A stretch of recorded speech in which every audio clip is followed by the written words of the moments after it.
we still know the freedoms that were intended for us by the Founding Fathers. They seem to be in full-scale retreat from spending cuts and are talking about raising people's taxes again. And I have only one thing to say to the tax increasers. Go ahead, make my day. If we lose freedom here, there's no place to escape to. This is the last stand on earth. Those who would trade our freedom for security have embarked on this downward course. Whether we believe in our capacity for self-government or whether we abandon the American Revolution and confess that a little intellectual elite in a far distant capital can plan our lives for us better than we can plan them ourselves. Conduit News Radio with Paul Harrell is on now. Happy Monday, ladies and gentlemen. Welcome to the program. You found the intersection of conservative ideas and reality. We're building a liberty machine here. Thank you so much for being with us. Call us or text us 870-275-9799. That's 870-275-9799. Or we have, you can always sound off over at facebook.com/conduit news. It's facebook.com/conduit news. Coming up on the program today, we got a great one for you. We're going to be getting into a lot of issues. First, we're going to be talking about the scheme that's going on right now during the fiscal session. That really, in my opinion, is an attempt to avoid getting politicians on the record concerning issues they don't want to go on the record and vote for right before a primary. That's the first thing. We'll come back to that. Also, I'll hold off. We are going to talk about the pharmacy issue today in depth pharmacy look. At 7:33, we'll be talking with Brandon Cooper, who's the former head of the Arkansas Pharmacy Association. And then we're also, at some point, going to talk a little bit more about Senate District 16 and how the pharmacy, the big pharma, is going to affect that race, and trust me that it is. We also have the establishment Republican candidate there, Breanne Davis. On Friday, she took to Facebook and used, and this is, I think, pretty much black and white if you go read this thing. She politicized the Florida shooting in an attempt to attack Bob Bailey on the Second Amendment. And we have that Facebook post. We'll show that to you at some point today as well. That was just unbelievable. Not to mention she's deleting comments. Not to mention she also is taking what Bob Bailey said about the Second Amendment and misrepresented it in the Facebook post. So you got kind of a bunch of working parts there. Also, we have the plant board issue, which is something that was defeated, this idea that the governor was going to kind of absorb the plant board a year ago. That was defeated, and that has kind of been resurrected over the weekend, but now it's also maybe dead. And I'm not 100% sure. I've heard there was an amendment by Senator Blake Johnson in an attempt to absorb the plant board or kind of basically give the governor control of the money. I mean, that's what would have happened. And it was all over dicamba, from what I can tell, because they didn't like the way the plant board handled the dicamba issue. This is what the other side says. I'm told now that that Senator Johnson, though, is not pursuing that. That's what I'm told, but maybe we'll get some more detail or confirmation on that as the program goes forward. But there's I can't tell you how many people I talk to on a ton of different issues that really it all boils down to corporate big business interests over the people. And wouldn't you know, the Marble Palace establishment, they're all picking the big business, corporate interests, like mega corporate interests, over the people. And we'll talk more about that, I'm sure, throughout the remainder of the week. Okay, here we go. Let's take a look at this first piece. All right, let's take a look at this first piece. Headline here. This is going to expose the scheme. What happened to representative democracy in Arkansas? This is a piece by David Ferguson over at conduitforaction.org, so you can go there right now if you want to follow along. That's conduitforaction.org. In order to really understand this, though, I think you have to go back and listen to some of our interviews or remember some of our interviews. When we had State Representatives Dan Sullivan and Josh Miller on several weeks ago, they were talking about how they were going to use the fiscal session and they were going to attempt to bring up, which you can do in a fiscal session if you have enough people vote for it, you can actually bring up a non-fiscal related issue. They wanted to bring up the idea of capping and essentially ending Medicaid expansion enrollment and get people on the record to vote for that, right? Well, and they would have had to consider it in some way, some fashion. They would have, it would have either the process would have started or it would have died, or the process would have started and gone a little further and then it eventually would have died. But in an attempt to avoid this, right before a primary, we have the president pro temp of the Senate, Senator Jonathan Dismang, along with Jeremy Gillum, the Speaker of the House, really trying to hold the ball and run out the clock here. And that's the title of this article, What Happened to Representative Democracy in Arkansas by Mr. David Ferguson, who, by the way, was an attorney or is an attorney. He used to work for the Bureau of Legislative Research for decades, was the head of the Bureau of Legislative Research for a long time as well. He knows a lot about what goes on down at the Marble Palace, knows where the bodies are buried. He writes, Speaker of the House Jeremy Gillum and President pro temp of the Senate Jonathan Dismang wrote identical letters to Governor Asa Hutchinson requesting the governor call a special session. But that was not the primary purpose of the letter. Legislators were the primary audience. Gillum and Dismang announced new restrictions limiting the rights of legislators to file legislation. Gillum and Dismang used the word requesting, as in they were requesting legislators to comply, but as written, it's much more than a mere request. If a legislator fails to comply, I expect their de facto rules to be used as a reason to prevent the legislator's proposal from being considered. The letters announced restrictions on the ability of legislators to file legislation in the fiscal session and in an upcoming special session to be called by the governor. The restrictions have the effect of shifting power away from individual legislators and, wait for it, to the governor, His Majesty Asa Hutchinson. I put that last part in. These new rules/edicts protect politicians who do not want to go on record voting for or against conservative legislation. The primary election is just around the corner in May. I assume Gillum and Dismang, David Ferguson writes, will be successful in this power grab. The environment in the Arkansas General Assembly has changed drastically over the past several years. Gone are legislators like Representative Jody Mahoney, who was quick to pull out his rule book when he saw things not being done right.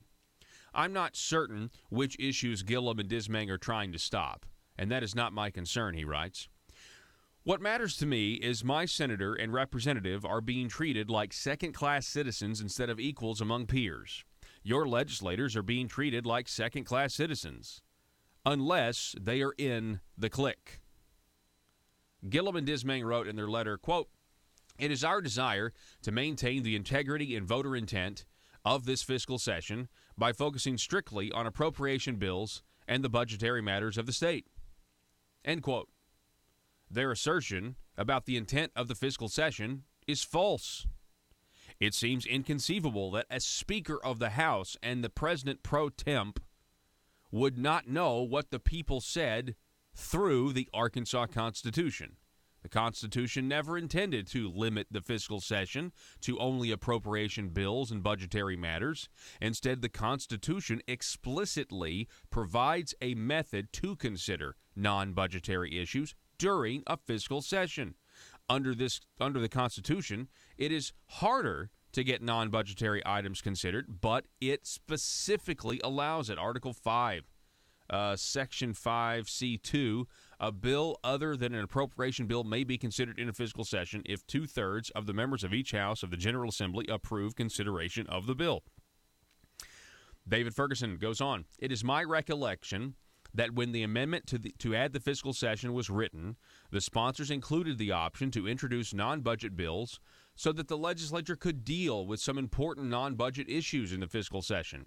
They wanted the legislature to have this power so they would not have to beg the governor to include an issue in a special session.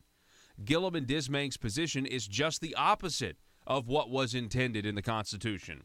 They are handing the legislature's power back to the governor with this letter. And I saw some people on Facebook who are clueless. They took the bait. They read the letter, and they were on Facebook saying, "Thank you, Senator Dismang. Thank you very much. It's so good." And it's like, no. And by the way, there's a lot more to this letter than just, trying to keep these legislators from going back on the record on controversial issues or limited government issues or exposing them as big government progressive liberals. There's a lot more to this than that. There's also the governor wants to make sure that if he does call a special session, that he gets what he wants and the bills pass, because he doesn't want his bills to fail, which is a different tributary here that we're going to explore here in just a minute. So instead of protecting the integrity and voter intent of the fiscal session, Jeremy Gillum and Jonathan Dismang are destroying the integrity and intent. In effect, they are suspending the Constitution. Why? To protect Governor Asa Hutchinson. David Ferguson goes on. Now, I said that last part. I'm interjecting my own little thoughts and opinions here in case you haven't noticed. The letters of Gillum and Dismang continue by putting a huge stumbling block in front of legislators who want to exercise their right to submit legislation in a special session called by the governor. They each say, quote, "In order to expedite a potential extraordinary session, we are requesting that members seeking to introduce a bill in an extraordinary session provide a final bill draft for review by Monday, February 26th, 2018. We are also requesting that bill drafts be accompanied by the signatures of 2/3 of the members of each chamber demonstrating support for these policy changes prior to the issue being placed on the call of an extraordinary session." Now, you see what they've done here. You got to bring us a bill for consideration, but if we want to even consider your bill, you have to have 2/3 people sign on to. You have to have a pre-vote. You have to have a pre-whip vote, essentially. 2/3. 2/3. You don't need that much in a regular session, but you got to have 2/3. You see what they're doing here? They're trying to. It's called choice architecture, and they are crafting what the choice. They're trying to control. These people are power hungry. They are terrified of the process. They are trying to protect the governor. They don't want to go on record having to say, well, do you support capping Medicaid expansion? Do you support this process? We're trying to bring this up. It's a big deal. We want to end the enrollment in the program because it's a big deal. Well, no, we're going to prevent that from even being considered because we don't want to vote on it. Now, that's not representative democracy, which is the whole title. It's the whole point of this thing. Also, you have the pharmacist bill because they're going to try to fix the pharmacy bill. But did you know that Asa's version, the pharmacy bill fix that Asa Hutchinson supports, is not what local pharmacists support because they think they're going to be right back in the same position in a year or so? Instead, this is about corporate interests like CVS and Asa Hutchinson versus your small town or your locally owned pharmacists. And I'm going to explore that more coming up here in a minute. But we want to make sure that passes, right? By the way, I mean, if 2/3 don't sign on, then you can say, well, you didn't sign on to the bill that the governor wanted, and so it's your fault. Talking out of both sides of their mouths, folks. We're on it, though. We're giving you the truth. You're not hearing this anywhere else.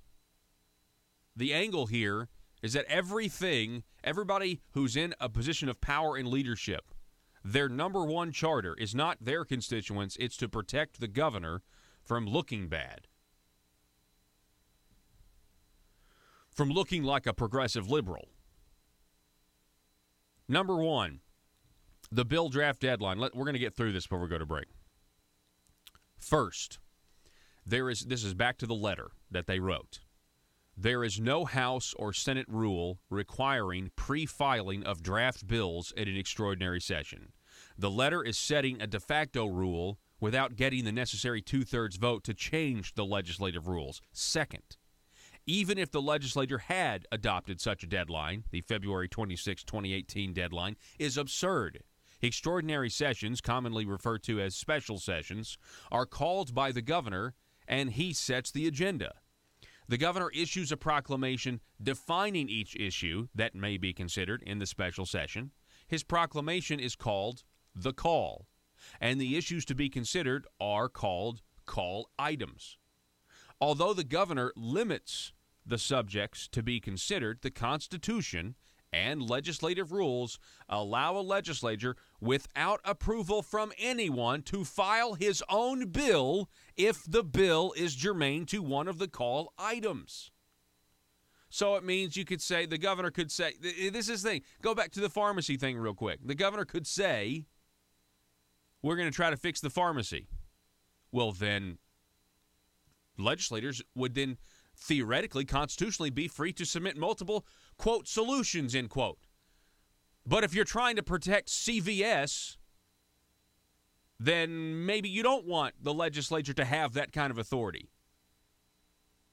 Does the word totalitarian come to mind when you're starting to hear? I mean, this is... We're going to keep speaking truth to power. Let's keep going with this. A governor's call typically is issued within a few days of the special session beginning, and the final call may not come out until the day the session begins. But Gillum and Dismang want draft bills to be filed by February 26th, which could be before the final call comes out. How can a legislator respond and propose an alternate bill when the legislator doesn't know which issues will be on the call? They can't. Plus, it takes time to prepare legislation after finding out what's going to be on the call during a special session. These guys are trying to essentially wrestle your authority, your constitutional authority, folks, that we have given these legislators. They're trying to wrestle it away because they're scared of the process. They're trying to protect Asa Hutchinson. Not only, back to the piece, not only is the request/edict contrary to legislative rules and unworkable, it also represents a double standard. Gillum and Dismang and their leadership capacity have allowed the filing of countless shell bills. Shell bills are near meaningless bills that only have a title and intent an intent sentence repeating the title. Often you won't know what a shell bill is about until the details are filled in later by amendment. Yet in an upcoming special session, they want a preview of the details of legislation before it can be filed? Unbelievable. We do have to go to break before we finish this up, but you need to read this, share this. This is absurd. This is absurd, and these people are drunk on power. The people in leadership, they are not conservatives. These people are big government Republicans, and they are I mean, I don't know. They're trying to protect the Marble Palace status quo, and they're doing anything they can to take the power away from the people. That's what's really at stake here. We've got to take a break. Don't go anywhere.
In Arkansas, Every single hour, there is a politician not getting what they want.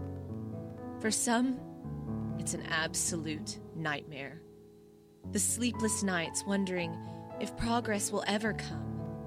Lying awake pondering how to grow government in this political climate. Asking questions like, why don't my constituents want to pay a few cents more in taxes? Everyday politicians feel abused and neglected. These politicians are starving for power. They're hungry, confused, and they don't understand why no one seems to care. Will you be a patriot and commit today to help these poor, starved for power public officials? It's simple. All you have to do is commit to stay silent and never dissent or stand in the way of your politicians' rise to power. Never speak up or get engaged to stop the growth of government. By committing to these simple steps, you will ensure that life of your politician will be filled with contentment and the respect they are desperately seeking, as well as campaign contributions from lobbyists. This message brought to you by Aristocrats Serving Arkansas. PHP Parody.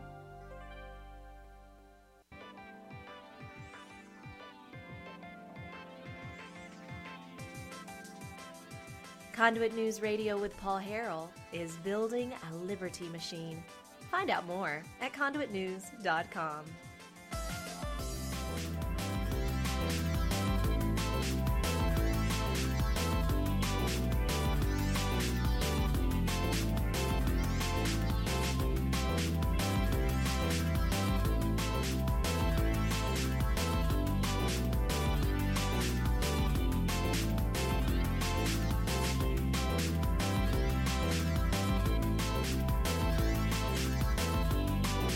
All right, welcome back. Sorry, just kind of checking in with some updates and a lot of text messages and Facebook posts that are coming in. We are covering this piece, essentially what happened to representative democracy, exposing the ruse, exposing the scheme of Senate President Pro Temp Jonathan Dismang, as well as Speaker of the House Jeremy Gillum, and how they are attempting to prevent legislators from filing bills using the regular process because they don't want to have to kill those bills and go on record against something that the people would want or the people consider to be conservative or a limited government approach. Okay? And that's where we are right now. And ConduitForAction.org has a fantastic piece out by Mr. David Ferguson highlighting the absurdity, highlighting the power grab. And, I mean, if you go to number 2 here, on the requirement of this submitted letter to the governor, again, power grab, requiring 2/3 support. Even worse than requiring legislators to pre-file drafts of bills is the request/edict insisting that a draft bill be accompanied by signatures of 2/3 of the members of each chamber to demonstrate support. Ridiculous. First, there is no rule to require this. Second, they are requiring more support for a draft bill than is required to pass most legislation. Third, bills rarely have enough support to pass until after a bill is filed, debated, and perhaps amended or read. You got to let other people read it. Fourth, it is important that legislators be able to file bills even if they do not pass, because legislation puts legislators on record as being for or against certain legislation, and this gives the voters information on whether their legislator agrees or disagrees with him. Remember, the primary election is just around the corner. I mean, I'm surprised. I'm just letting you know that maybe this is naivete, okay? I do this stuff for a living. I follow this stuff. I always look for the scheme. I am shocked at the lack of shame that they have at this point. I'm shocked at what they're trying to do. This is new territory in trying to consolidate power, and it's against the people of Arkansas. and some of the Democrats were in attendance with the president, and they specifically talked about this. And she said, well, Mr. President, why can't we go on ahead and give legal status to the DACA recipient, and then we'll talk about securing the border later. We'll talk about securing the border later. I mean, that is absolutely shameless. That it really kind of really betrays their total, their real agenda, and that is that they have no interest in border security. They want to provide citizenship as a win to these individuals, and then leave the door open for more to come in so they can do it again. Mm-hmm. Yeah, you're exactly right, and I appreciate. I definitely appreciate your thoughts on that, and I think a lot of our audience does as well. There was a ton of issues raised in that State of the Union, and of course now we are. Well, let me just say this. I guess when he gave the State of the Union address, some people were speculating, Congressman Crawford, that he was going to read from this memo, that was going to be released about what was going on with the FBI and the FISA application to what they're now saying, to essentially spy on the Trump campaign and everything else. He didn't do that, but later in the week he did declassify it, and now we know things. And you voted to declassify it, didn't you? Yes, I did. Well, so how what just kind of describe all that for us, and were you shocked to when you read that memo? Were you shocked at the abuses in the Obama administration? Let me give you a little bit of a timeline here that sort of tees up why the memo was necessary. There was a several month period that where the Intelligence Committee, on which I sit, requested information from FBI and DOJ as we were involved in executing our duly appointed Russia investigation responsibilities. And FBI and DOJ refused to give us that information. Repeated requests, and they ignored those. We eventually had to subpoena that information.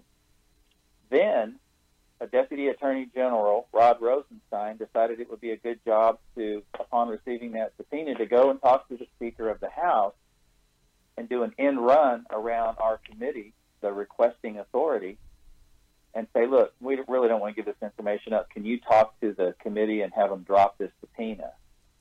And this is what I want people to understand. Speaker Ryan stood with us and for us and said, no, you're going to have to give up that information. I'm going to tell you, there's not a whole lot of speakers that would have done that.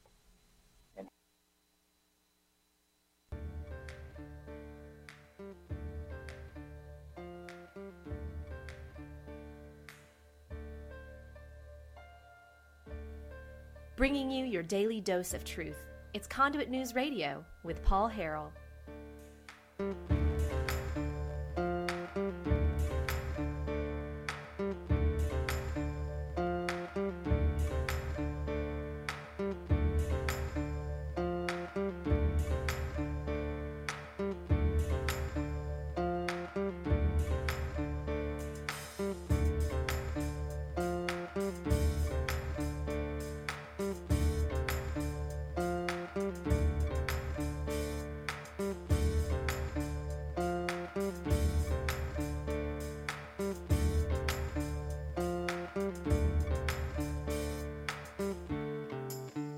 All right, folks, welcome back. Thanks so much for being with us. We appreciate it. The phone number, 870-275-9799. That's the telephone number if you would like to call us or text us. Also at facebook.com/Conduit News if you want to sound off on that as well. So let's finish this up because I know this is huge. This is a big story. And this is the most esoteric thing that you need to know all day. And that is this letter from Jeremy Gillum and from Jonathan Dismang. Actually, it's two separate letters, but, it's the same exact letter. So this letter sent by them to the governor requesting a special session and requesting legislators and putting all these new rules and restrictions about what they have to do in order to get a bill passed is completely, it flies in the face of the Arkansas Constitution, and it is meant to protect Asa Hutchinson at all costs. It is meant to protect legislators, big government ones, from having to go on the record and voting. Honestly, what's going to end up happening is they'll vote with the Democrats to stop the conservative legislation. And they don't want that because it's primary time.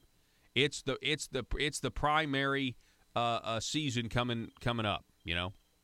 So let's see here. Requiring 2/3 support. First, there's no rule to require this. Second, okay, number 3, they need to expedite a potential extraordinary session. Jeremy Gillum and Dismang say their de facto rules are needed to expedite a potential extraordinary session. Sorry, David Ferguson writes, but this is a red herring. Under the Constitution, a legislative session can be no shorter than 3 days. The longest special session in the past decade was only 5 days, and that tally counts Saturday and Sunday. There have been a few longer extraordinary sessions in decades past, but that was because the governors sometimes include controversial items in their call. Now, we're going to finish this up, but I want to refer you to conduitforaction.org. Read this article. This is the one thing you need to know today for sure about what they're trying to pull down at the Marble Palace in Little Rock. It is extremely, extremely frustrating. Hey, welcome to the program. I want to talk to Senator Blake Johnson is with us. We've been talking. I've been talking about this all weekend. Seems like with a lot of different people about the plant board and an amendment here or there. Senator Johnson, welcome back to the program, sir. Thank you, Paul. Hey, so listen. Let's get this out right away. You had an amendment that was going to be added, scheduled for tomorrow morning at 8 a.m. in special language. Now, the last I heard from trusted sources is it had to do with the plant board, and you are not going to run that amendment anymore. Is that correct? Well, that amendment was to try to help the plant board and settle down the memberships of the legislature, and if they don't want that, the plant board, if they had just soon have a correction that does nothing, correct them, then so be it. Well, so what do you mean about a correction that does nothing? Is there still something you're planning moving forward that's going to be attached or amended? It's not up to me if I pull that amendment. Okay, so you are pulling the amendment? Yeah. I mean, I don't care. I mean, I was doing it to try to calm the waters and give correction to a department of the state that ignored the legislature, and if they don't want it in that form, then it don't bother me. So when you say they ignored the legislature, what are you referring? Is it the dicamba issue? Yeah, whenever the legislature, and I'm not on ALC, whenever that was referred back to them, requesting a date with some backing of the date. All other states have an in-crop use date for dicamba, and the federal government has issued a label. The EPA has issued a label for in-crop use, and the state of Arkansas is the only state to not allow the in-crop use with their date. So the membership requested them to visit that and give good cause for if they allowed a non in-crop use. So didn't they do that though? I mean, the plant board says they did. They went back, they reconsidered it. They came back with the same date because they pulled weather patterns and temperatures and things like that, and they decided no, this is the date where this is the date, and we're going to resubmit it because we're the plant board. And so, do you dispute that? I mean, obviously, you're saying one thing. I'm hearing something completely different. The plant board says that they did do their due diligence here. It's just like having a statistician. Depends on who's got the pencil, whether you feel like they did what was asked of them or not. I'm not on that ALC. Have no idea, but I know. So you don't. Okay, so you're saying you don't know if they did their due diligence or not? I'm not on that. I'm not on ALC. I was not in there whenever it was. They came back and the legislature had. I was there the first time whenever the legislature had questions, and I was not there the last time. But apparently they were not satisfied with the answers, and I mean it's not a matter of whether they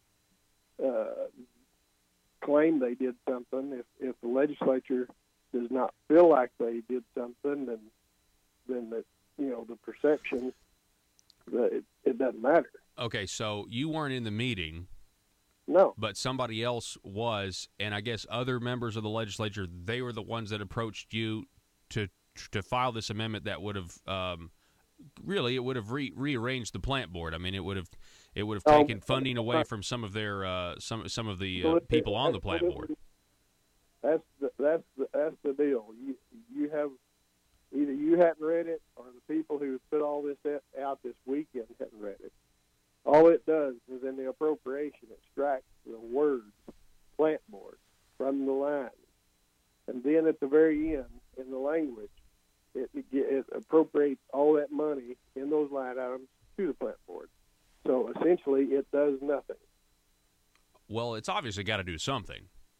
No, I mean, Paul, it does do nothing. Well, it's obviously got to accomplish. You're saying the goal was the legislature was mad in some capacity because they think the plant board didn't listen to them, and this was supposed to be a solution to that.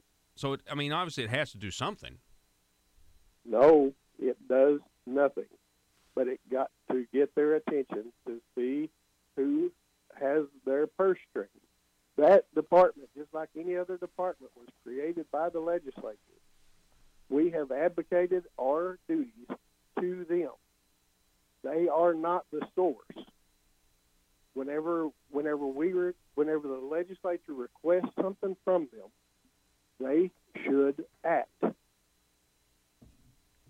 Well, so okay, and again, you said you weren't in the meeting, and so all I'm saying is they say that they did act, that they pulled the temperature data, that they had the science to back up what their date was on this dicamba issue.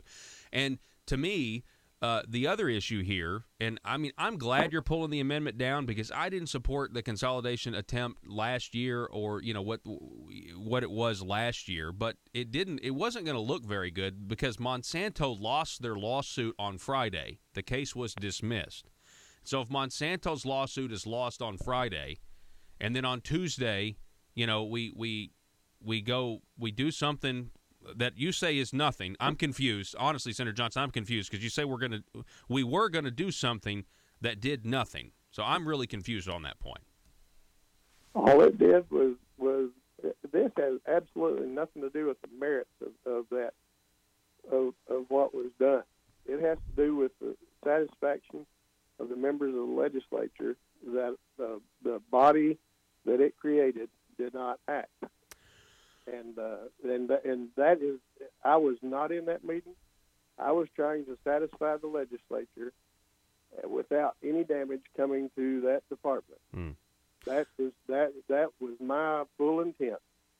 And it doesn't matter to me whether the amendment is allowed or not allowed, whether it passed in the body or not. There was members that felt like that department needed to be given notice. So we're talking with Senator Blake Johnson. I appreciate it has nothing to do with Monsanto. Nothing, absolutely nothing. This is the legislature and the Department of the State. And well, it's a hard sell for me. I'm going to be honest. Just because I don't care if it's still for you or not, Paul. That's the fact. Well, no, all I'm saying is created by the body of the legislature. You can make an argument because this whole thing with the plant board, they didn't give you a different date, and that was over dicamba, which is a Monsanto issue. So, I mean, you can see how it would. I mean, I understand what you're saying, but it does have something to do with dicamba. So Monsanto is involved here. Well, Monsanto, I'll tell you what, Paul. I've spent the last 20 years paying their technology fees, and I have no love for Monsanto. I don't care. I was trying to satisfy the legislature and members, and I had no party to that meeting. Okay. And if they're upset at that department of the state, then I had rather this action that does nothing and allows them to keep functioning to happen if it satisfies. Well, but if whenever I pull that amendment, and if they're not satisfied, then it don't matter. I mean, if something else happens, it's not on me. Okay, so what you're saying is you're not going to run the amendment tomorrow morning, and did you decide that because you had so many phone calls and people saying, "Hey, Senator Johnson, please don't do this to the plant board," even though you say it does nothing, but that seems to be what happened. Yeah, I mean, I had members of the plant board call me. I had members of Farm Bureau call me, and it's concerning to me as a producer that there's folks in that can't discern what I was doing, and did not before trashing me throughout the state with other producers, did not ask me what that did, and could not discern in the words of the amendment, which it does nothing. Well, I haven't. And that's concerning to me. Whenever those groups, look at something that does nothing and still decides to trash me. I mean, whenever I'm trying to protect them. Mm-hmm. Well, I just know that you have the Farm Bureau. I mean, I had an email forwarded to me on that, and they were saying, that this is going to really make a lot of changes, that it wasn't going to just do nothing. But you need to read what is filed. I'll tell you, just like I did many of those members, and it's concerning that I understand that they feel like something was being done that would harm them, but whenever you read it, rather than rely on someone else, then you see that it is truly nothing. But well, Senator Blake Johnson, that's up to you whether you want to read it or not. Well, I appreciate you coming on the program, sir. I really do, and I know originally when we scheduled this on Friday, we were going to be talking about your amendment actually being filed or being, actually being added or voted on in special language. Of course, now you've pulled it down, and so I think a lot of people. I hadn't pulled it down yet. I mean, they hadn't been open. I don't even know if they're open today. Okay. Well, I don't. They're open. Okay, yeah, but you said that you're not going to attempt to run it, and I think a lot of people were. That's what they wanted to happen. At least that's what my phone was pretty busy all weekend. Anyway, I appreciate you coming on the program, sir, and just keep us posted, okay? Okay. Have a good week. All righty. Thank you, Senator Blake Johnson. Everybody, we're going to take a break. You're listening to Conduit News Radio. I'm Paul Harrell. Back in a moment. Buy, sell, and trade at Triple R Pawn in Ash Flat. Firearms, computers, sporting goods, musical instruments, tools, jewelry, and everything else you can think of. It's all at Triple R Pawn at the Light in Ash Flat. Gun enthusiasts, log on now to TripleRPawn.com and browse their amazing inventory. That's TripleRPawn.com. You can also call them at 870-994-PAWN. That's 870-994-7296. Let the great team at Triple R Pawn help you find what you're looking for. That's Triple R Pawn at the Light in Ash Flat, TripleRPawn.com, or call 870-994-PAWN. If you're like me, you believe that small business is the heart of Arkansas's economic engine, and it should be viewed that way by the politicians in Little Rock. Conduit for Commerce also believes, like you and I believe, policies that achieve less regulation and lower taxation help small business in Arkansas thrive. Other policies like small, constitutionally consistent government and reducing citizen dependency on government keeps it from growing and expanding its influence on our daily lives. Conduit for Commerce works every day to educate the general public and legislators on these important priorities in the name of Arkansas small business. By the way, contributions to Conduit for Commerce are tax deductible. Log on now to conduitforcommerce.org and click on Contact Us on the right side of the page. That's conduitforcommerce.org. Go there now and learn the facts on protecting small business in Arkansas.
It's a PHP parody. Hey, man, you got any of that marble rock? Yeah, I've got the hookup. Thanks. I need a fix real bad. I'm itching to grow some government. How much you need? I'm gonna need a taxpayer's dime bag. No problem, sir. 1 taxpayer dime of marble rock. Enjoy. Thanks, man. They don't call it Little Rock for nothing. Am I right? Did you know your state representative or state senator may be addicted to growing government? The drug is called marble rock, and too much of it will cause marble fever. Watch for the warning signs. Does your legislator suddenly display a lack of humility when faced with basic questions? Does he or she suddenly develop hubris and pride that was not present during the campaign for office? These are signs they might be smoking the terrible drug, marble rock. The solution? Detox. Vote for detox. Vote to send them home for their own good. Warning! Some politicians once voted out of office will not go home and stay in Little Rock to get their fix by lobbying, also known as the Burris Syndrome. PHP parody.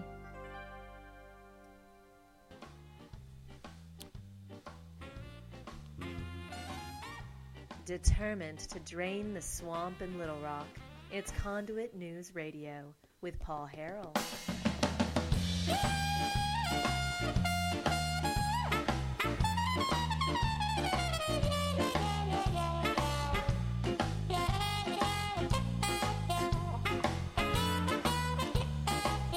Sad times for Arkansas. Our legislators have lost their status as equals among peers because Jeremy Gillum and Jonathan Dismang are trying to rewrite the Constitution by fiat. And they're trying to limit what legislators can file, all to protect Asa Hutchinson. Do what? This is especially so in the House of Representatives, where the members gave up their right to choose committee chairmanships by seniority and gave up the right to even select their own committee assignments. Representatives are now all beholden to the Speaker for all committee appointments and chairmanships. Legislative officers in the House and Senate now wield considerable control over the members of their chamber. The letters by Gillum and Dismang are just one example.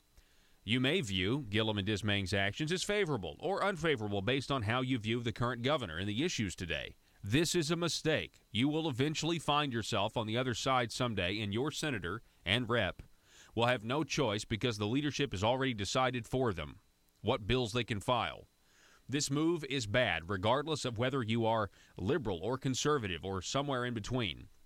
David Ferguson writes, I worked for the Arkansas General Assembly for almost 32 years. As an employee, we were given the charge to serve each legislator equally, even the legislators with the least clout. Respecting the rights of all legislators became second nature to me. That is one reason it is so sad to see legislators disenfranchised today. If former Representative Jody Mahoney was still alive today, I would laugh with him about how much trouble he was for legislative staff, and then tell him, I appreciate your being willing to stand up for the rule book and the Constitution. They need someone like you. That's David Ferguson. You got to go check this out. This letter is a giant scam. It's a scheme by the Speaker and the President of the President Pro Temp of the Senate, Jonathan Dismang. They're trying to construct the choices that they want, and they don't want legislators to file bills in the fiscal session that gets people, that makes them go on the record and expose themselves as really, because they're going to vote the way Asa wants them to, and then that'll expose Asa as being a big liberal, a progressive right before the primary, and he can't afford that. This piece over here from, I guess, the 18th, yesterday, the monster in the closet, David Smith, the log cabin Democrat. He details in really, I feel like comprehensively, he talks about this whole pharmacy issue and what the big deal is. So we're going to explore this later, I guess, in the next segment. And I'm going to tie this into the special election up in Senate District 16, okay? Because pharmacy, big pharma is an issue in this district. I'm going to lay it all out as to who's connected to who. And I think that you guys are going to be, well, you're not going to be shocked, but it is definitely information that we all need, because when you see what's going on at your local pharmacy, if you talk to them. Oh, and by the way, we're going to be talking to the head, or the former head of the Arkansas Pharmacist Association, coming up at 7:33 about this entire issue. Mr. Brandon Cooper will be joining us live in studio for that.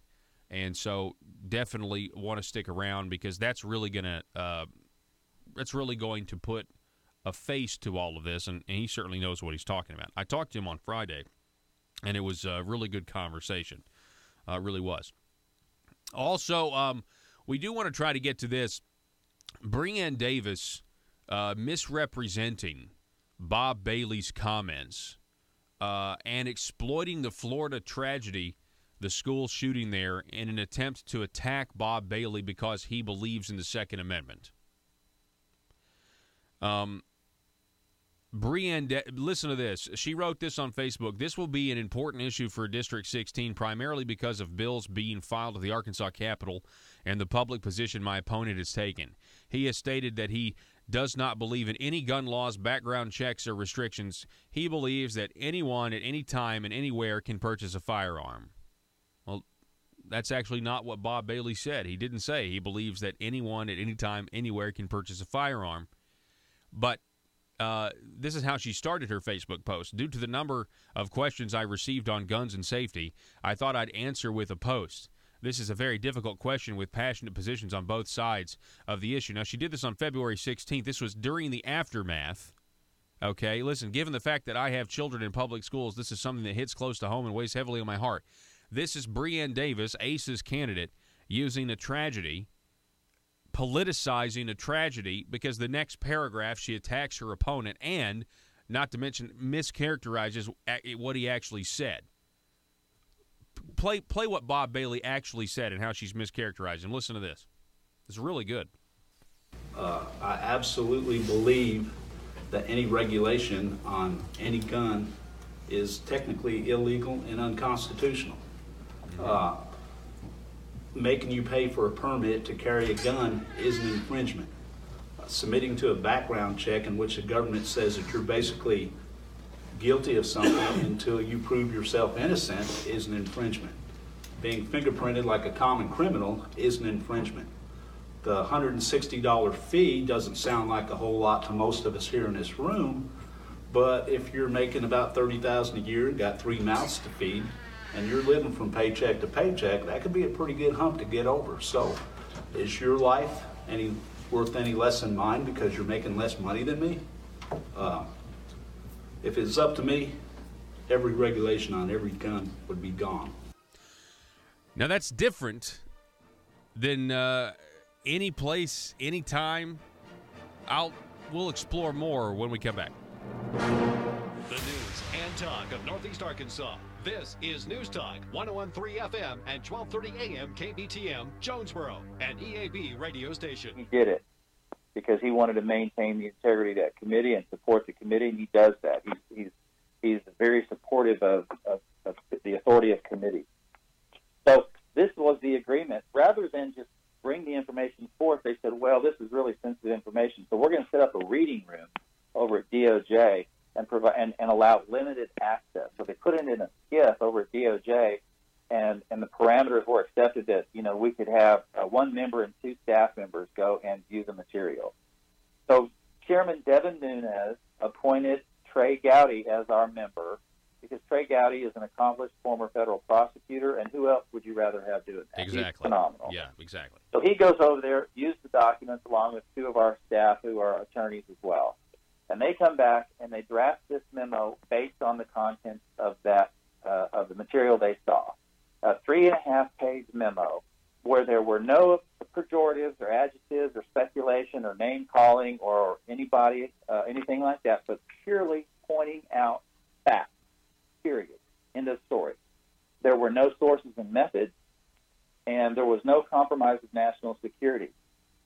Therefore, the committee voted along party lines to release that to the House members for their review, which we did. It stayed in the SCIF for a period of probably 10 days to allow members to review it. There were well over 200 Republican members that viewed it, and less than 50 Democrats that viewed it. Now, they all had an opinion on it, but only 50 of them took the trouble to come down and view it. Wow. Then we voted to send it to the president for his review and for his disposition in regards to declassification to make it public. He did that. It was viewed by the FBI. The FBI could not refute one single fact thematically or materially. It was accurate, and they knew it. They didn't want it out because it pointed to some individuals as some bad actors within their ranks, and that's why they didn't want it released, but they could not refute the accuracy or the validity thematically, materially, or otherwise. So that's why it was released, and that was the process we followed. Now, contrast that with the Democrats, who say, well, we want to put our material out. Well, there was nothing to stop them or prevent them from doing a memo either. They had the same access as we did, as I described it before. So what they came out with was a 10-page memo with 38 footnotes filled with pejorative and adjectives and name-calling and calling out people like Trey Gowdy, Devin Nunes, and President Trump. It was nothing more than a hit job pushing back against our fact-based memo, and deliberately written to include sources and methods, knowing that we would go through the same process to allow members to view it. Again, same process, and guess how many Democrats came and read it? Probably about the same number. Far more Republicans came down to read that memo as well. So the Democrats aren't really interested in reading what they're talking about. They just want to spout off opinions about it. So then we voted unanimously, the Republicans included, to release their memo to the membership. And then we voted, as Republicans and Democrats, all of us voted yes to release it to the president. Now, here's where things, get political. The memo was written politically. The memo was written for effect. The memo was deliberately included sources and methods, knowing that if it goes to the president for the same declassification as ours received, that he would have to redact it in order to declassify it. And he didn't play that game. We had the FBI and DOJ review it. The president looked at it and said, I'm not going to release this in its current form. The FBI has to make the determination of what's acceptable. There were some 47 items that would have required redaction and 17 others that were questionable. So basically what the president did was he took a red pen and said, hey, here's your English composition, circled all the mistakes on your rough draft, and to go back and do it again. And he didn't play the game. He beat them at their own game. What they wanted to do was for him to redact and send out there and say, see, he's got something to hide. That's what this whole memo on their part was about trying to set up the president to be someone and use that as an argument to buttress as evidence to buttress their argument for obstruction of justice. So it didn't work. Nobody's buying it. And if they want to make a statement to refute our memo, they're free to do that, but they've still got to follow the same classification guidelines and respect the sources and methods and all that kind of stuff, or it'll never see daylight in public.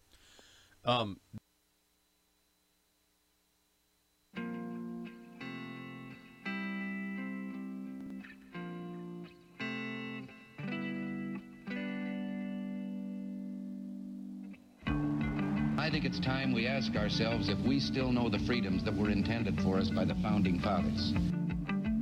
They seem to be in full-scale retreat from spending cuts and are talking about raising people's taxes again. And I have only one thing to say to the tax increasers. Go ahead, make my day. If we lose freedom here, there's no place to escape to. This is the last stand on earth. Those who would trade our freedom for security have embarked on this downward course. Whether we believe in our capacity for self-government or whether we abandon the American Revolution and confess that a little intellectual elite in a far distant capital can plan our lives for us better than we can plan them ourselves. Conduit News Radio with Paul Harrell is on now. All right, folks, welcome back to the program. David Smith at the Log Cabin Democrat, the headline here, The Monster in the Closet. The Monster in the Closet, coming between you and your pharmacist. Now, what he does, and this is the issue with pharmacists, as best as I've gotten my head wrapped around it. There's something called Pharmacy Benefit Managers, or PBMs, Pharmacy Benefit Managers. He writes, originally these were intended essentially to just process the claims from the pharmacy to the insurance company. And so they are the very definition of a middleman, okay?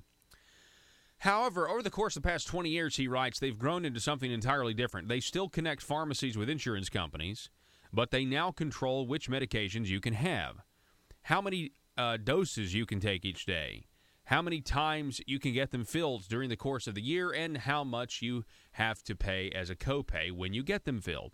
As you see, all you see as the, consumer of the drug is how much you owe, but there's much more that goes into that.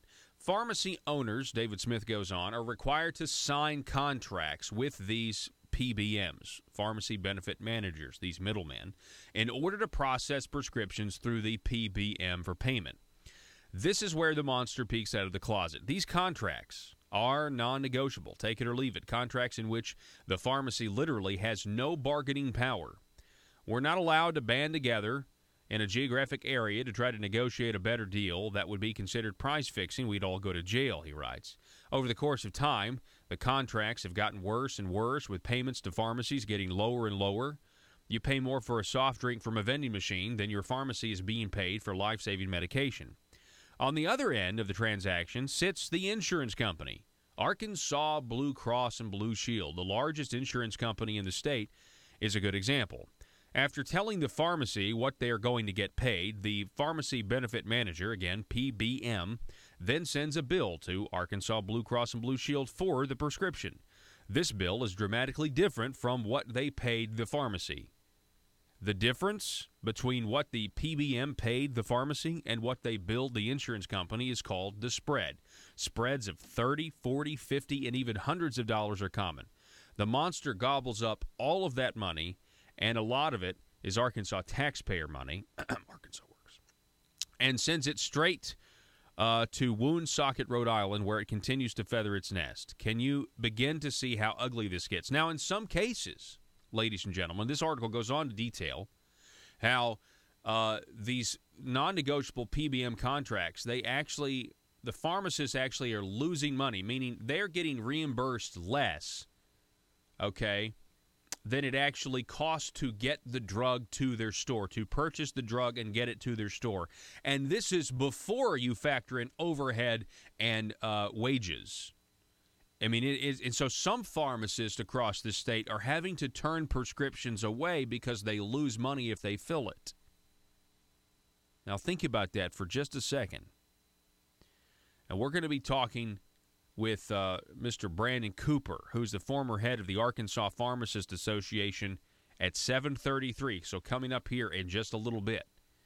He'll be here in studio. We'll be talking with him. Excited to get to talk to him because he's going to have a lot of insight into this. Now, what does Asa Hutchinson think? Well, Asa Hutchinson, last week when he opened the fiscal session, he gave lip service to helping the pharmacist out and doing something, but I am told that Asa does not support the fix that the pharmacists actually want and what they're wanting to do is try to license these PBMs to stop this practice. And I mean, folks, at some point, and this is all about the corporate side of things. This is CVS. This is big business versus the little guy. And from what I can tell, you have the governor who is siding with CVS, which is not uncommon. The governor has a long history of siding with corporate big interests over the interests of the people in this state. Number one would be Walmart.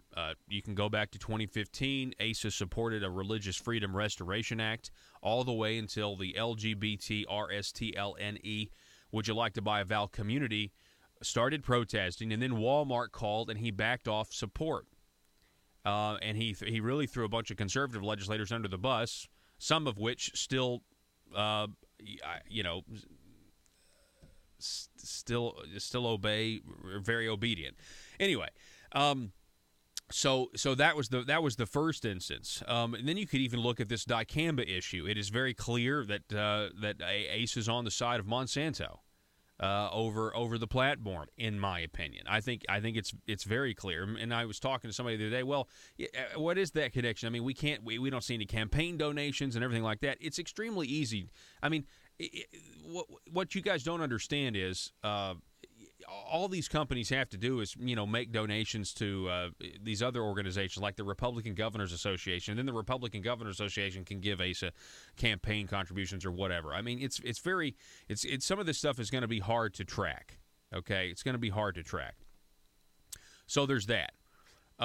See, what else do we have? We have the dental situation. Remember when the Dental Association recommended their pick to go on the dental board, and Asa rejected that pick, and instead went with these larger corporate outfits that come up and they'll open a dental office, and sometimes they got high turnover. The dentist, not ever the same dentist there, but they picked a guy who worked for one of those outfits. Again, the big corporation over the small town, sole proprietorship practices. And, of course, the guy that Asa picked for the appointment had a narcotics violation on his license because he'd been prescribing those improperly at one point in his career. He's done similar things with the optometrist as well, not picking the associations. But anyway, it's just kind of beginning to see a pattern here where Asa picks the corporate, the big business, okay, which is not free market because these businesses are using government to get ahead. They're using guaranteed taxpayer-funded revenue streams to get ahead. And that's what you can see with CVS. And that's what you see with this whole situation. And, of course, Ace is going to say he's for the pharmacist because it's a big problem. And he does respond to massive protests or massive turnout, right? I will tell you this. If all the pharmacists that showed up at the Marble Palace a couple of weeks ago, if all of you had been members of the LGBT community, this problem would have already been fixed because Walmart would have been on your side. And Walmart trumps CVS somehow. The phone number, 870-275-9799. So what does all this say? I mean, what does this all mean, okay? Well, let me just give you an example. A couple of weeks ago, Conduit News put out an invitation, a fundraising invitation for Asa's candidate, Asa's pick, Breanne Davis, to be the next senator for Senate District 16 out of the Russellville area. And Conduit News broke this story. We took out all of the people listed on that fundraiser who threw that fundraiser, and we tied them to all of the major monolith lobby, Marble Palace, status quo. And it's everywhere from, big tobacco, big alcohol, big pharma, Medicaid. I mean, you name it. All of these are the lobbyists, and they they were promoting Breanne Davis. So we broke that. Well, one of them was Big Pharma. And what's interesting is with this pharmacy situation is, Breanne Davis is going to vote the way Asa Hutchinson tells her to vote. Period. If it's an issue that's important to Asa, that's what's going to happen. So the question would be, is CVS and Asa, are they connected? I would argue that the answer is yes, based on what I'm hearing from pharmacists and how Asa doesn't really want the true fix to this problem. Is Breanne Davis, has she taken money from Big Pharma? Yes, she has. Now let's actually look at this. Let's pull this up, Joe. Show everybody this. In order to understand this, you got to know about lobbying firms, okay? On December 11th of 2017, a consultant PAC, okay, called DBH Management, donated $1,000 to Breanne Davis's campaign. On December 21st, Michael Lamoureux, a lobbyist from DBH Management Consultants, donated $500 to Breanne Davis. On December 29th, 2017, DBH Management Consultants 3-PAC, Political Action Committee, donated $2,000 to Breanne Davis' fourth quarter financial report. You can see that there as well. On January 23rd, 2018, DBH Management Consultants 4-PAC, okay, different name, donated $1,000 to Breanne Davis. And you can see that on her 10-day election report. And DBH Management, including their lobbyists, Bruce Hawkins and Michael Lamoureux, are lobbyists for CVS Health. Let's stop right there. Who is Michael Lamoureux? Michael Lamoureux used to be the senator for the seat that Breanne Davis and Bob Bailey are vying for in the March 13th runoff election coming up. Okay? But now look at this.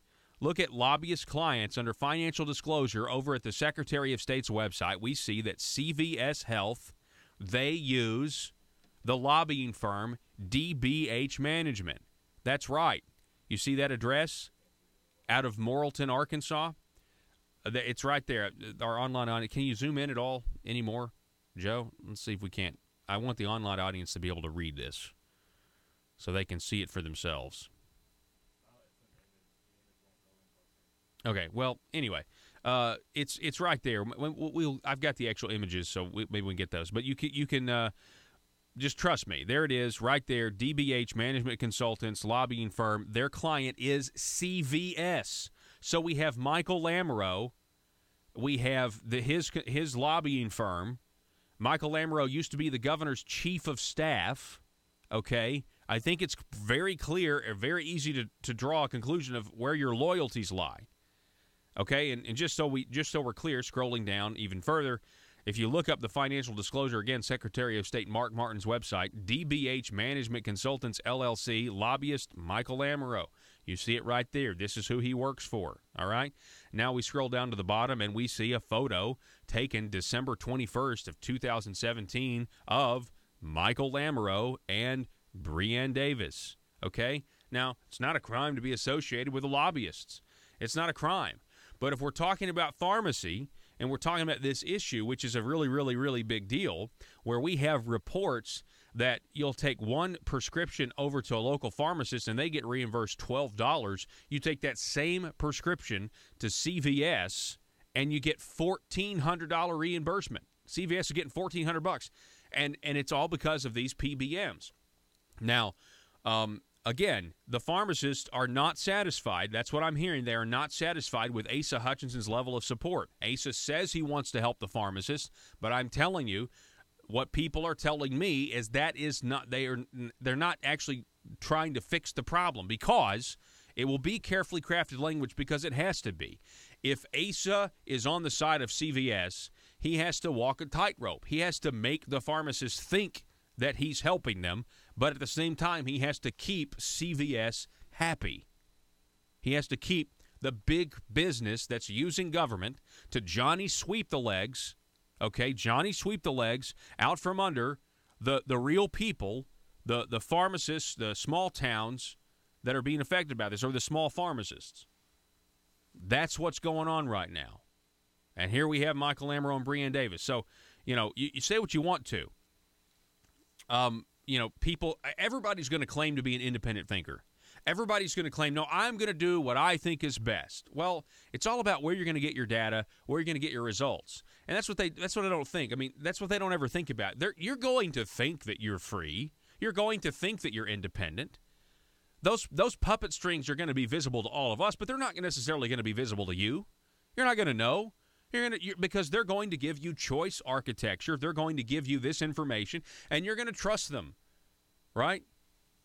Everybody's going to claim to be an independent thinker, but you just go look at the campaign donations, okay? And you tell me what's status quo, right? Michael Lamoureux took a $120,000 payment from a nonprofit funded by lobbyists, and they only raised $140,000 that year, and he got $120,000 of it for supposed fundraising activities, because he fundraised.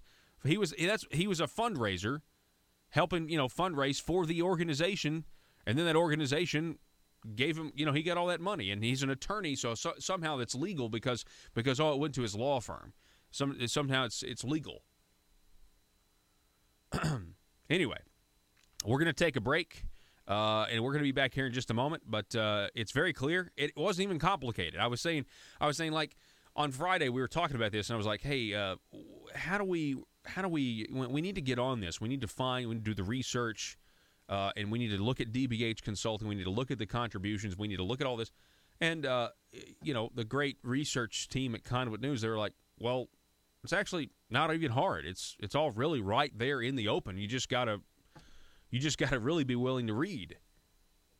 Yeah. But this pharmacy issue is a big deal. It's a very, very big deal. We got to take a break. Don't go anywhere. Back in just a moment.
This is Mother Government.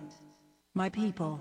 The promised revenue gathering to fund my motherly goals, such as the Arkansas Works, Obamacare, private option has commenced. I have asked my representatives and senators to execute my will concerning new revenues, from the tires you use to drive on my roads, the candy and sodas you consume and purchase in my stores, and the digital products you download on my internet.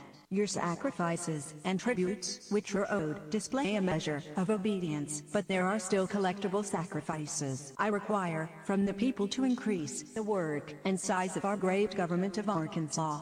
There are two matters left unresolved. 1. I require a general tribute for all purchases made on my internet. Not just digital products, but all products. My dear children, there are those who would thwart my motherly goals of progress.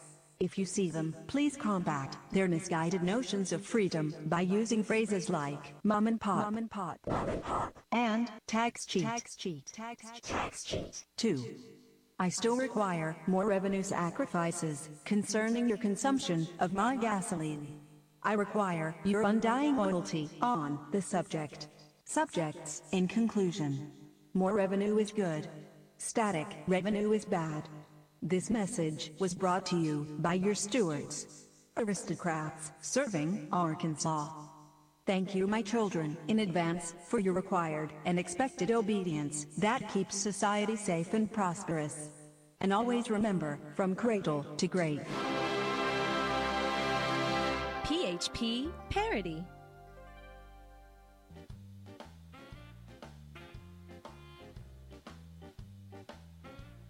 exposing the truth and everything the Marble Palace establishment keep trying to cover up.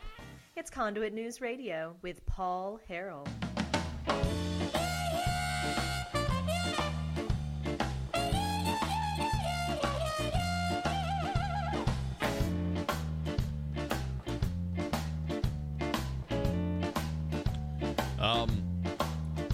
Speaking of Breanne Davis, ACE's candidate, the establishment candidate over in the Russellville area, she's deleting Facebook comments when people try to, well, people such as myself, try to just, correct the record. By the way, I even had a text out there that said that she's welcome to come on the program.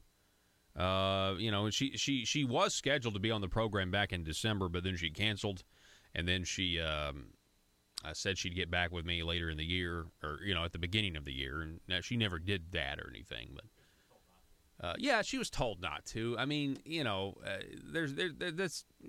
won't come on this program, but we would have talked on the issues, and we would have gotten her firmly established, I believe, as an establishment candidate. We would have had the audio, and she would have, been firmly in the establishment Republican camp, which is actually the Democrat camp, by the way. Real quick, Joe, I know this is, but pull up my Twitter. Will you go? Pull up my Twitter account, because this is what we need to see. I can't believe I planned this whole show. The weekend was incredibly busy, so we're looking for the tweet. I put a screenshot up on a there we go, right there. Click on that one and show that to the audience. This is a tweet that I put out of a screenshot by a lady named Barbara on Facebook. She wrote this February 14th. Now, you notice her profile picture is a picture of Hillary Clinton that says, "I told you so," which I don't know what that means. But okay, well, this is what it says. Something to think about. This is Barbara, okay? She writes, "We had a special election Republican primary for State Senate District 16 in Arkansas today. Democrats joined in and voted for the least reprehensible Republican. She won." Now it's going to runoff. Why did Democrats support and vote for her? Number one, we will support and vote for the sole Democrat running against this Republican in November. We'll get out the vote to win. Number two, the other Republican was a, quote, damn gun nut loon. Number three, if the Republican wins the general, at least she is sane and centrist. Hashtag strategy. So the Democrats are trying to affect the outcome of the Republican primary by, here we have proof, voting for Breanne Davis because she's a centrist and not a, quote, gun nut. Speaking of gun nut, go back to Breanne Davis's post on Friday where she attempts to politicize the tragedy in Florida. She's virtue signaling, exactly, and she attempts to politicize the tragedy and then attacks Bob Bailey for his pro-Second Amendment stance. Due to the number of questions, she wrote, I've received on guns and safety, I thought I'd answer with a post. This is a very difficult question with passionate positions on both sides of the issue. Given the fact that I have children in public schools, this is something that hits close to home and weighs heavily on my heart. She goes on, this will be an important issue for District 16, primarily because of bills being filed in the Arkansas Capitol and the public position my opponent has taken. He has stated that he does not believe in any gun laws, background checks, or restrictions. He believes that anyone at any time and anywhere can purchase a firearm. This is a very extreme position that I or the NRA, that neither I nor the NRA take. So I just decided to point out that he doesn't say, and by the way, the video comments are edited because she later posts what he said, but he doesn't ever say that he believes that anyone, anywhere, any place can purchase a firearm. He does say he believes that infringements upon the Second Amendment are unconstitutional, that a lot of these regulations are unconstitutional. But you still have laws on the books, like you gotta, you're 18, or you can't buy a gun when you're 18. But here's the thing: all of that's meaningless because the bottom line is, this was an attempt to exploit a tragedy for political gain. So go to my Facebook post that she deleted. I got a screenshot. This is what I said. I said, I think Bob makes great points in this video clip. And I think most people who see it, she's trying to attack him with it. I think most people are Bob's going to get more votes out of this. I also think in your initial post you have misrepresented his position. He did not say, as you said, he believes that anyone, anytime, and anywhere can purchase a firearm. You are politicizing a tragic loss of human life, which is what Democrats are currently doing to President Trump. That comment was swiftly deleted by Breanne Davis or someone in her campaign. We got to take a break. Back in just a moment.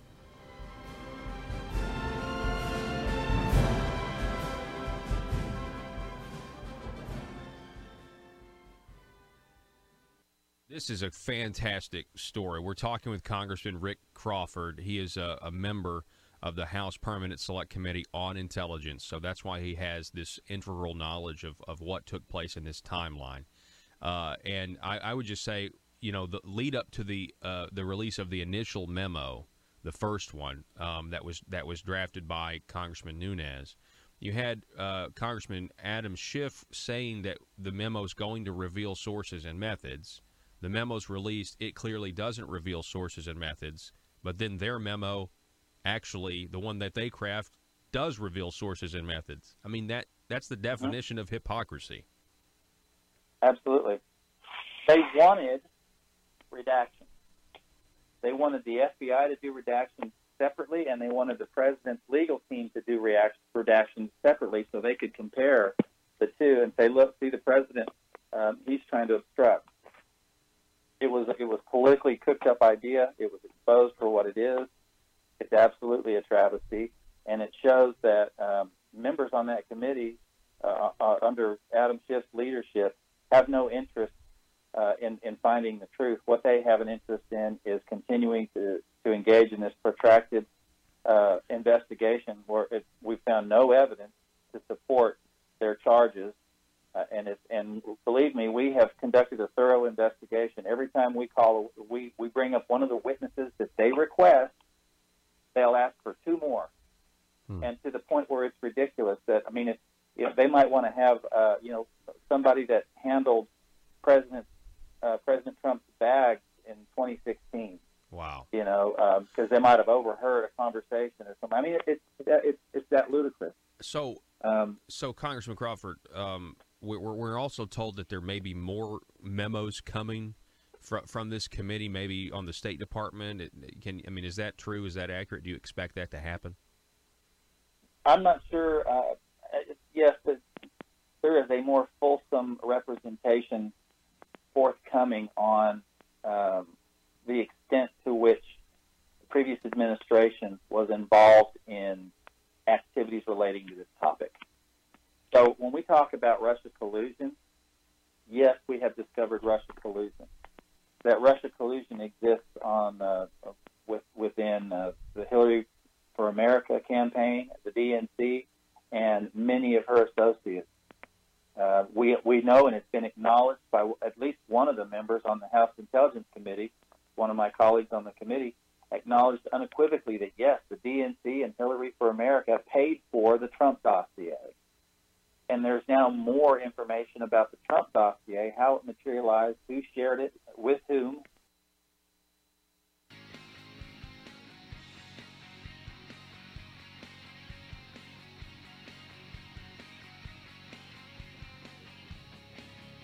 The intersection of conservative ideas and reality. Conduit News Radio with Paul Harrell.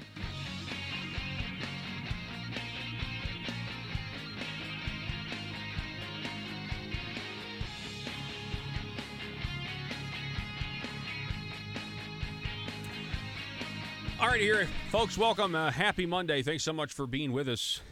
We do appreciate it. This is the intersection of conservative ideas and reality. We are building the Liberty Machine, and joining us now, I want to welcome to the program, we have Mr. Brandon Cooper, who is with us, and he is a pharmacist, and you're actually the former head of the Arkansas Pharmacy Association. Right, I'm a past president. Past president. The APA, yeah.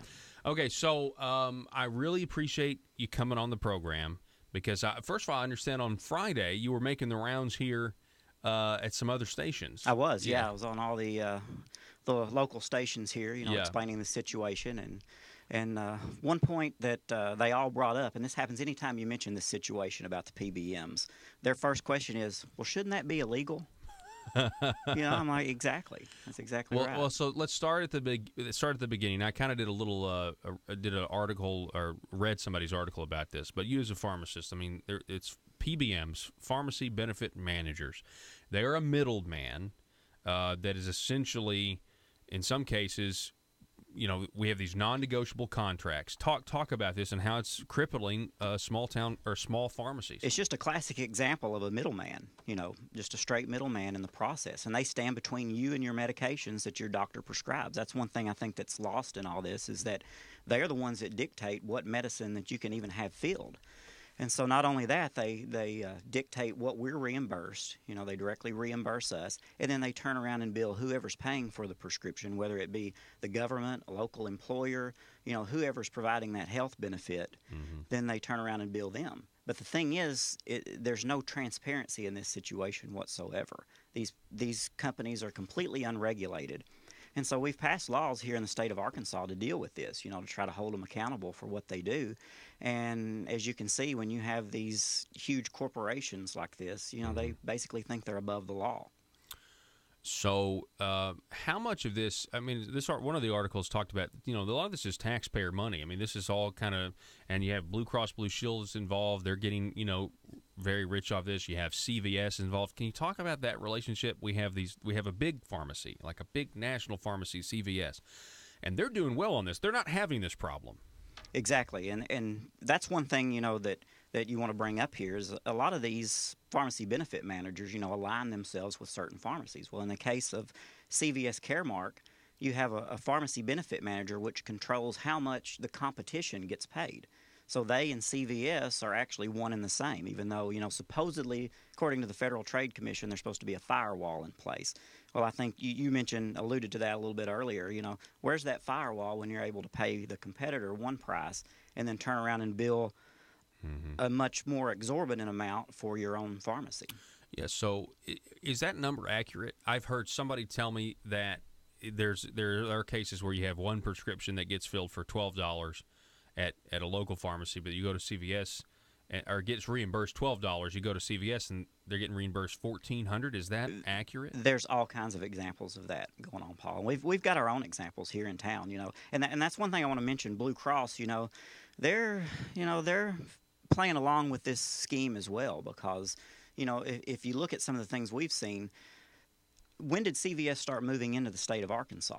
Well, it was immediately after CVS Caremark procured that Blue Cross contract. So they used a different pharmacy benefit manager before that. So instantly when they changed to CVS Caremark, suddenly you noticed all these CVS stores stopped popping up. And here in Jonesboro, where I practice, we've seen direct examples of that. Our own store policy is a Blue Cross policy. Well, we can fill an employee's prescription at our pharmacy for one amount, which one example we've got, the patient paid a $10 copay. They turn around and paid us an extra 57 cents. Well, that medicine costs $12, so we've already lost, a dollar in that situation. Same patient filled it at CVS across town. Guess how much they paid themselves at CVS for that same? We got paid $11 almost total. Yeah. How much? I don't know. $100. Okay. Wow. So I mean, you can see this is a basic example of just collusion, government run amok, because this all started.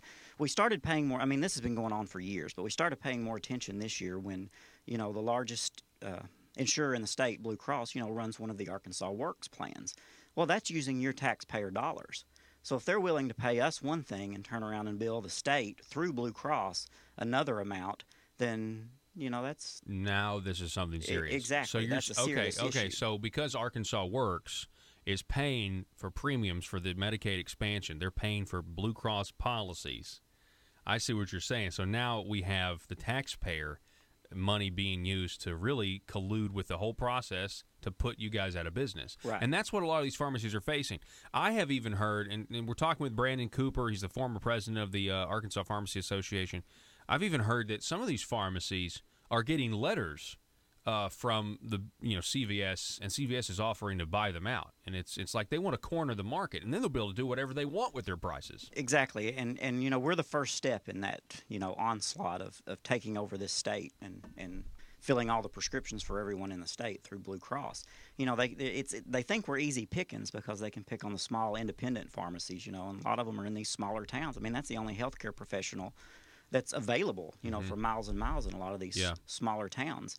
And instantly, you know, after they cut this reimbursement rate at the beginning of the year, then we started kind of pushing back on that a little bit. Well, then Blue Cross just decided, well, we'll allow them to just apply it to all commercial plans. So now it's not just tax dollars. They're playing these same schemes with a lot of local employers in the state of Arkansas. Yeah. And like you mentioned, then they start faxing these letters that you'll come in the morning to the pharmacy, and then there'll be a fax on the fax machine, and it says, "Are you interested in selling your pharmacy?" And it comes straight from CVS. So, well, I mean, they're devaluing their competitors so they can rush in and pay bottom dollar and then take over. They pay bottom dollar, and if they succeed in cornering the market, I would imagine you're going to see pharmacy wages take a dive in terms of what it takes, you know, to hire a pharmacist. And that's already happened, Paul. That's why time is of the essence here. That's why we're pushing on the state legislature to do something, because even in our own pharmacy, we're already we're forced with laying off employees, or like we're going to try to do, cut back on hours. And those are jobs. That's small businesses. Yeah. You know, that's the backbone of our democracy here in America, are these small mom and pop businesses. And now you've got these big corporations coming in and, you know, trying to push around the legislature and get their way. Okay, so there's a bill out. There's potential fixes out there, right? What do you know about the potential fixes? Because they're talking about special sessions, things like that. I did a whole segment this morning on how these letters from Speaker Gillum and Jonathan Dismang are actually taking power away from the legislature. They're trying to perform some choice architecture. But see that Conduit for Action article, folks, if you want. It's up right now about the end of our representative democracy. It's really important. But I guess from a pharmacist standpoint, like you know the problem. Is the governor right now supporting a fix that is acceptable to you? No. Okay, he's no. not. And I mean, you know, he's basically leaving up to the legislature. Well, like you said, you know, they're putting these rules in place, you know, to say, well, you've got to have 2/3 majority to even hear something. Yeah. Well, there's already bills in place. You know, Senator Ron Caldwell. Okay, Senator Caldwell has a bill. A bill, and then there's, you know, an equal one in the House, you know, to try to bring this up before the legislature. I'm told that ASA doesn't support Caldwell's bill. That's what I'm told. Well, and that's because think about this, though, Paul. I mean, you've got the three people actually that are standing in the way of this legislation, which deals with taxpayer dollars, number one. Number two, we're trying to save small businesses here and jobs. You've got the governor, you've got the president pro tem of the Senate, and you've got Jeremy Gillum. What do all three of those have in common? They all worked to create this Arkansas Works plan. So see, you see here that they're trying to save face here. You know, they don't want to admit that a program that they helped create has gone horribly off the tracks, and we want to correct that. Wow, that's really well said. There is a lot of that, and you know, from a political standpoint, I'll just say, I mean, I've been following that issue for a long time. They've kind of staked a lot of their political careers on the success of this, and so you're right. There's certainly nobody ever wants to admit they're wrong, but politicians especially, they never want to admit that they've done something that's affected you guys in an and I mean, way. we've given them proof, you know, that if you would have just put these same patients in our traditional Medicaid program, which is very well run, the pharmacists get paid, they negotiate prices, they bring the cost of drugs down, but the main thing that they do is they use cost-effective medications. First of all, they look at what's effective. You know, a lot of these PBMs, what do they base their drugs that they put on their formulary? Well, they're playing the other side of the equation. Not only are they paying us less, they're making pharma compete against each other and the big drug companies, because then they have to pay back rebates to even get their drugs on the plans. So you've turned this Arkansas Works program over to these people who simply want to keep, you know, driving up the prices because they get bigger rebates back. Yeah, and the taxpayers are a stable... And we're footing the bill. Yeah, we're a stable revenue source. Exactly. So do you know of any pharmacies that turn prescriptions away because they lose money? We do. We've done it ourselves in our own pharmacy. And, you know, we had a hearing on this. Senator Ron Caldwell also chairs a committee on the Health Insurance Exchange and the Oversight Committee. And we had a hearing a few weeks back. You mentioned that earlier, you know, and I mean, the room was packed. They said it was the largest crowd they ever had there because all the pharmacists were down there, you know, trying to bring light on this situation. And, you know, part of that committee hearing that they had, was just to try to get to the root cause of this issue. Mm-hmm. And there were, a lot of eyebrows were raised there, because one thing is Arkansas Blue Cross, if you think about it, they are in direct collusion with CVS Caremark because they are beholden to them to process their prescriptions. Well, part of this, the Arkansas Works plans, it goes back to the Affordable Care Act. And through that, there's a law in place that says that you have to spend a certain amount of premium dollars on direct medical care. Well, CVS Caremark made a deal with Blue Cross, in my opinion, which I think you'll see, the facts laid out in front of you there to support this. But they actually want the cost of those medications to be higher, because that way that shows that they're spending more of that money and they don't have to pay that back as a rebate to the taxpayers. So if they're charging us, or if they're paying us one thing and then turn around and billing Blue Cross another, then they've said, well, we won't charge you a fee to process these prescriptions, because you can't count that against that loss ratio. Okay, is what this is called. So that sounds kind of, when we had our previous conversation, I guess we talked on Friday, but to set this interview up, you said that if I were to buy something from you for $200 and I give you $200, but then I ask you for a receipt that says I gave you $500, exactly, and the IRS found out about it, they would throw the book at me. So is that the scenario here? That's basically what's going on. Yeah. Wow. In other words, if I pay you one amount, you write me a receipt for a much larger amount. We make a side deal, saying, well, hey, I can deduct all this off my taxes, at a greater amount, and I'll give you something in exchange for that. They'd throw the book at us. Yeah. And that's what's going on here with your taxpayer dollars. And Blue Cross is just as much to blame as anyone in this situation. That's unbelievable. All right, so we're talking with Brandon Cooper, the former president of the Arkansas Pharmacy Association. So what do we do from here? I mean, you have, like you said, Senator Caldwell has this bill, and am I correct to say that the pharmacists are supportive of what he's trying to do? We are, because what that bill basically does is it's going to make the PBMs have to license with the state of Arkansas. You think about every healthcare practitioner in the state of Arkansas, they have to license. They have a governing board or body over them, that holds them accountable. Even the insurance companies have to, log on with the insurance commission. Yeah. Everybody's licensed, but these PBMs, no oversight whatsoever. Well, I mean, what's funny about this is, I'm not Mr. Create new boards or licenses. I mean, that's but when you put it like Arkansas Works, okay, you're paying these premiums for these insurance policies, and then these insurance, you've got taxpayer money now that's going to participate in this scam. I mean, the whole thing sounds like a scam. It just reeks of fraud and corruption. Yeah, exactly. I mean, something needs to be done about it. And so it's interesting that the governor does not support, I'm told, Senator Caldwell's bill, and it'll be interesting to see, what happens there. But if you have to if they're thinking of calling a special session, and they've now put out these ridiculous rules saying, but we want your bills submitted with 2/3 signature before they're wanting to essentially have a pre-vote so they can figure out what exactly is going to get passed. It's almost like it is. I mean, Brandon, they don't want legislators to actually legislate and have up or down amendments or up or down votes on amendments and debate and stuff like that, which I mean, and to me, the only reason you would do that is if you're trying to protect the status quo, and in this case, it's the PBMs and CVS. And that's what I said. They're all trying to save face in this situation because they don't want to admit that something they did has gone horribly wrong. Yeah. And that's all we're asking. I'm like you. We're all over-regulated. I mean, every medical professional in the state of Arkansas is overly regulated. But then you've got this whole entity of people here, these corporations who come in, from out of state, and they just they control the pocketbook. They control the money that goes to you, and then they charge how much, and they just can create this spread, and no one is able to look over their shoulders. Yeah, so we have the status quo, the big business, they're getting rich. They take off the taxpayer. They take that money then, and then they fund lobbyists to make this whole process as convoluted. I mean, if that wasn't happening, you probably wouldn't have had these letters trying to limit what the people's legislative body can do on our name and our behalf. So it's frustrating. So I guess where do we go from here? What do you think? I mean, do people need to call?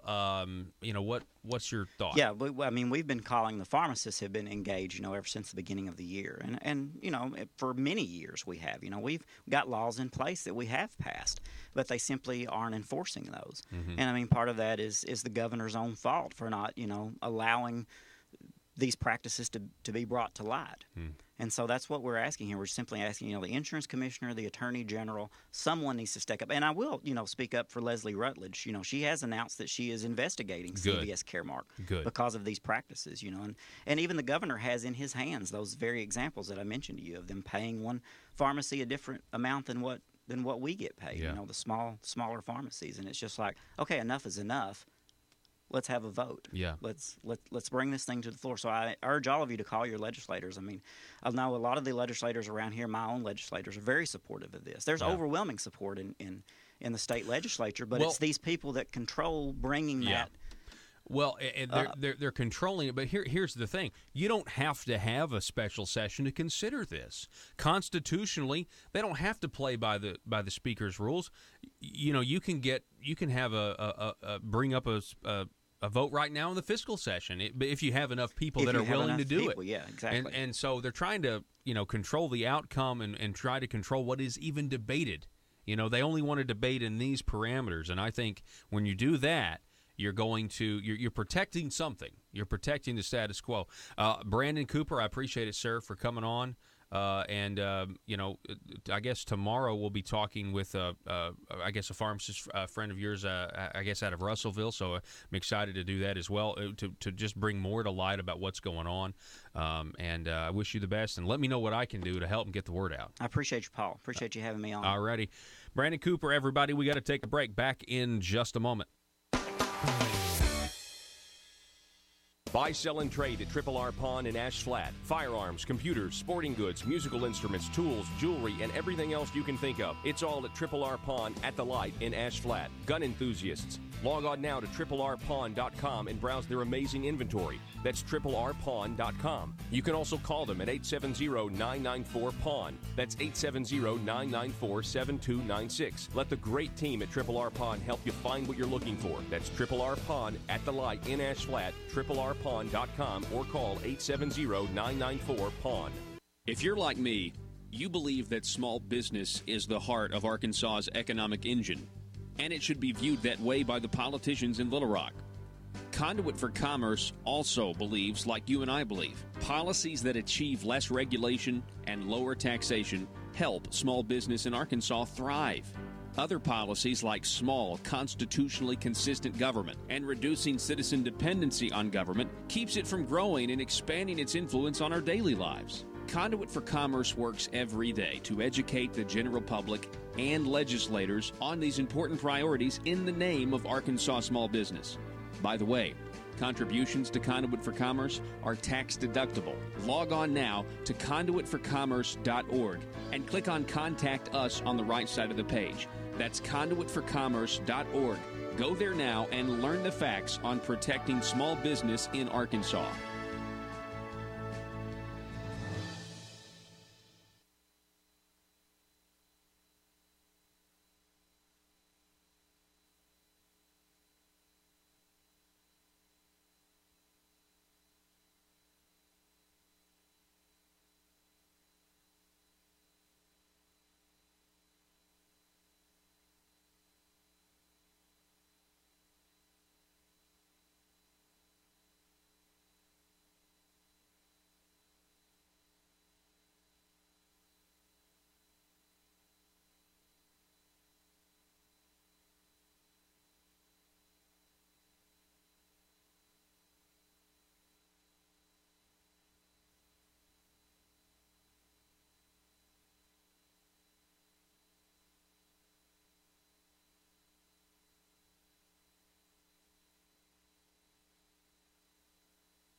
Need your daily news fix? Don't forget to tune in to Conduit News Radio with Paul Harrell.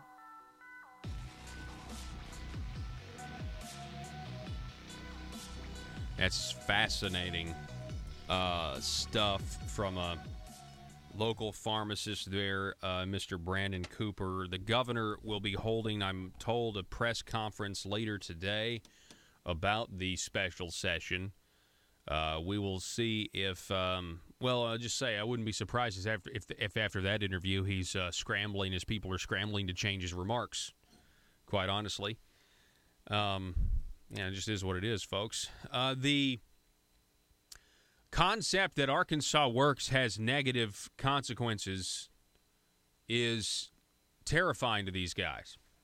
The concept that you could prove that Arkansas Works has done something negative to pharmacists, or that we are now using taxpayer money to pay for insurance policies. Those insurance policies have drug policies, and those drug policies are now subject to the PBMs, and the PBMs are set up to make deals with the corporate interests and Johnny sweep the legs out from under the local guys. I mean, it's just, you know what it's like? It's like using taxpayer money from an existing Arkansas business and then giving it to recruit another business to come to the state, and then that business is taxpayer subsidized, and they are able to hire the original tax-paying Arkansas business employees away from them at a higher wage because they get all these tax breaks. It's kind of the same thing as, they call that economic development, but it's really economic development for corporations. By that same definition, it's economic development, but it's economic development for CVS and economic development for Blue Cross Blue Shield. And that's why, and this goes back to their big phony piece of propaganda they put out saying, well, if we were to end the program, less people on the program means we save money. But if we were to end the program altogether, it would cost this economy $2 billion. Where's that money going? Is it going to the average person? No. It's going to make Blue Cross Blue Shield and hospital CEOs rich. That's where the $2 billion is going. Let's not pretend that it's actually going to help people get higher wages or small business owners to reinvest and hire more employees. No, it's going to, it's going to, every hospital in this state is under some form of construction, and yet they all claim that if their doors are about to close any moment. It's just, it doesn't make any economic sense. Joe, you don't got anything? Sorry, I kept going. All right. Joe, all right, so let me give you a rat update. I'm not talking about the rat nest at the Marble Palace. No, I'm talking about a literal rat update. We have a dead animal that is in our studio that perished that perished sometime between... what do you think? It was Tuesday of last week or something? Because I think we walked in Wednesday and we were like, natural gas. Like, we've got a natural gas leak. They sent somebody out here. No, that's rotten flesh. It may have died sooner than that because the decomposition, we wouldn't have gotten a smell immediately. So it may have died over the weekend. Yeah, that's true. That's true. Anyway. It may have been dead for over a week. No one can find where this thing is. I do believe, though. I felt like it had diminished. When I walked in this morning, because we were like, over the weekend, this thing's going to dry up. It's going to be fine. No, that is not the case. I think we have gone to the next level of some sort of mutant funk. Yeah, I think it's something. It's worse. It's not better. It's bad. It's really bad. I'm pretty sure that Joe, who has got the worst of it because he's on the other side of the glass here, I'm pretty sure Joe is ready to unionize. Are you ready to unionize, Joe, and strike? Because literally he's really, and our candle went out.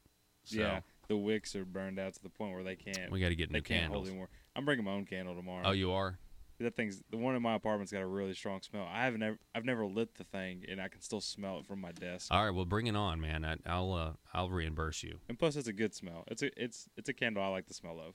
Okay, well, anyway, that's the rad update. Is that it's still pretty bad in here. To the point where Mr. Brandon Cooper, he was in here just now, and I had to apologize and be like, hey, listen, I'm sorry, but something died in here, and I think it's underneath the floor, actually, I think that's right where it is, so anyway, it's rough. Folks, we will be. Oh, by the way, I've already heard. So our Little Rock affiliate, 96.5 The Answer, was off the air, and it is not our fault. I'm letting everybody know it's not our fault. There was something with a router, I'm told, at the station, and so I've gotten text messages saying, "Hey, there was a bunch of dead air for the Little Rock station, and what's going on." Just letting you know, we should be back on and ready to go tomorrow.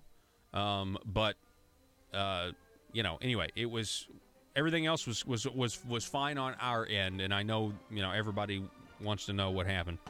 I got a lot of people say, "Is it an ASA conspiracy? He's trying to shut you down." Well, yeah, I mean, he would certainly love to do that, but I'm not willing to go that far. I think it's just technical difficulties. Hopefully, everything will be fine tomorrow. Folks, check out this broadcast and more, conduitnews.com. The news and talk of Northeast Arkansas.